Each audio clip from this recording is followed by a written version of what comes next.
Layanlah saya, Cairo Lazari 19.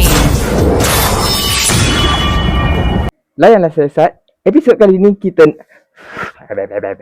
Ngata apa pula masuk ni. Layanlah saya, Sat. Episod kali ni saya nak buat lukisan 3D. Lukis dekat tapak tangan saya. Mari sini kita tunjukkan. Tengok. Buku saya pun dah warna pink. Macam pun. Saya ni gangster tau.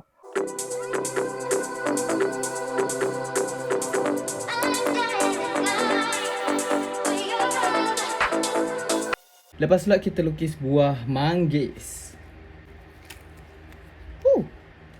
Ada 6.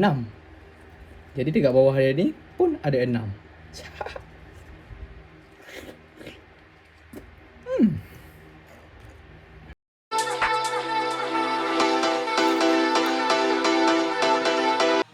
Saya rasa macam tak jadi je.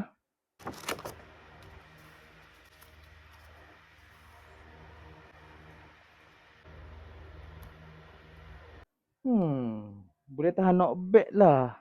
Tapi tak berapa nak cantik sangat lah. Saya rasa macam buruk lah. Saya rasa saya kena buat lagi satu art. Dan kita teruskan menconteng tanpa menggunakan buku pink. Buku pink.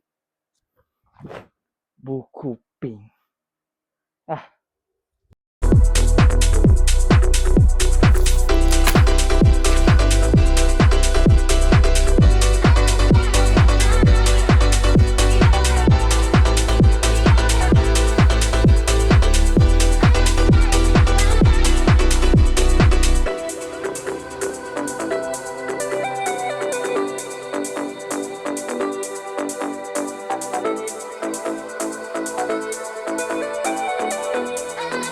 Dan bila saya alihkan cahaya, walah, tengoklah.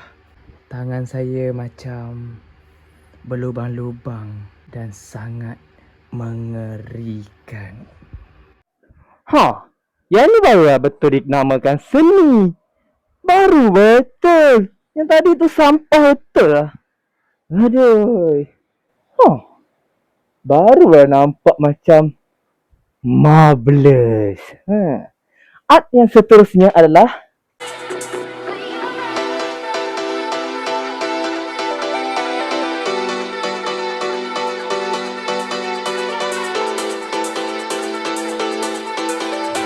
barulah jadi yang ni. Yang ni baru betul dinamakan seni. Nampak macam dia tenggelam macam tu. Macam, okay. Nampak tak? Dia macam, disebabkan ini, Yasakani no Magatama.